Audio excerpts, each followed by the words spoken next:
ચાલો આજે વાત કરીએ ભારતના એક એવા જબરદસ્ત પરિવર્તનની જેણે દેશની અને આપણી બધાની જ જિંદગી બદલી નાખી.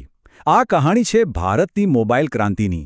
એક એવા દેશની સફર જેણે મર્યાદિત કનેક્ટિવિટીથી શરૂ કરીને આજે દુનિયાનો બીજો સૌથી મોટો મોબાઈલ ઉત્પાદક બનવા સુધીની મજલ કાપી છે.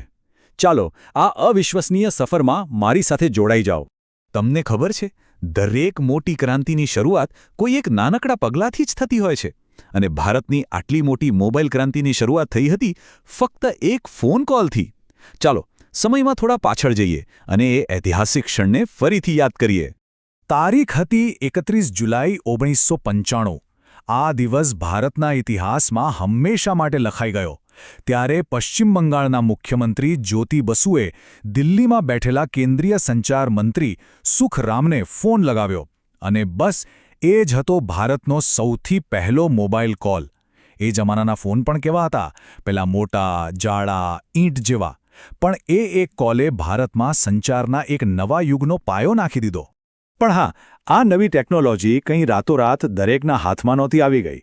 શરૂઆતના દિવસોમાં તો મોબાઈલ ફોન રાખવો એક સ્ટેટસ સિમ્બોલ ગણાતો હતો, એક લક્ઝરી હતી.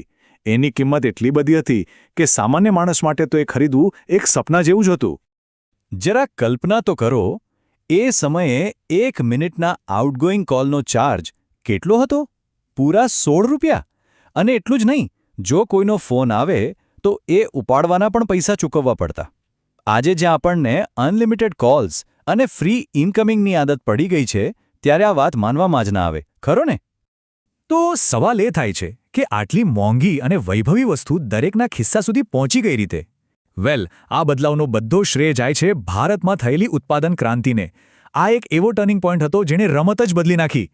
જુઓ, હું તમને એક આંકડો આપું. વર્ષ 2014માં આખા ભારતમાં મોબાઈલ ફોન બનાવતી ફેક્ટરીઓ કેટલી હતી, કોઈ અંદાજ? ફક્ત 2. જી હા, આખા દેશમાં માત્ર 2 જ મેન્યુફેક્ચરિંગ યુનિટ્સ. આ આંકડો બરાબર યાદ રાખજો. અને હવે જુઓ અસલી જાદુ. માત્ર એક જ દાયકામાં, એટલે કે 2024 સુધીમાં એ 2 યુનિટ્સનો આંકડો વધીને 300 કરતાં પણ વધારે થઈ ગયો. આ કોઈ નાનો સૂનો વધારો નહોતો. આ એક એવી હરણફાળ હતી જેણે ભારતના મોબાઈલ માર્કેટની આખી તસવીર જ બદલી નાખી. સારું, તો આટલા બધા ફોન બનવા લાગ્યા, એની અસર શું થઈ? એની અસર આપણા બધાના જીવન પર પડી. આંકડા પોતે જ આખી કહાની કહી દે છે. ચાલો જોઈએ કે આ ઉત્પાદન ક્રાંતિએ દેશને કઈ રીતે જોડી દીધો. આ આંકડાઓ પર એક નજર નાખો.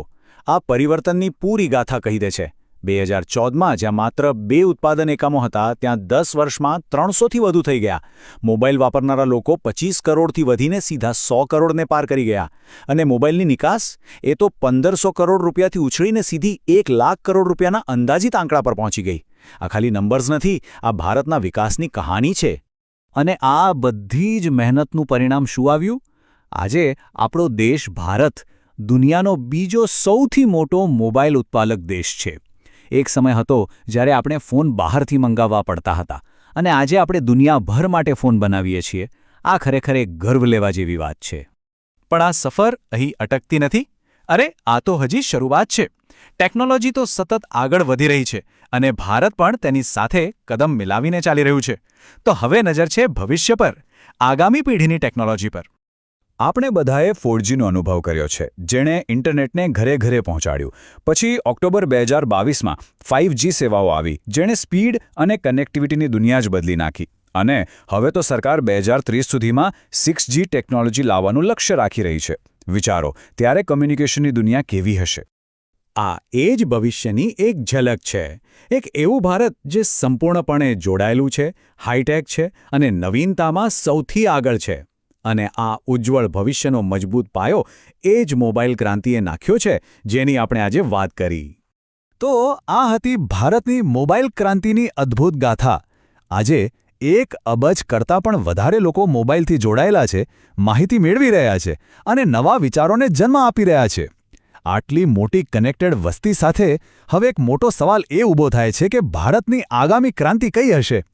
આ સવાલ સાથે જ આજની આપણી ચર્ચા અહીં સમાપ્ત કરીએ છીએ. જરૂરથી વિચારજો.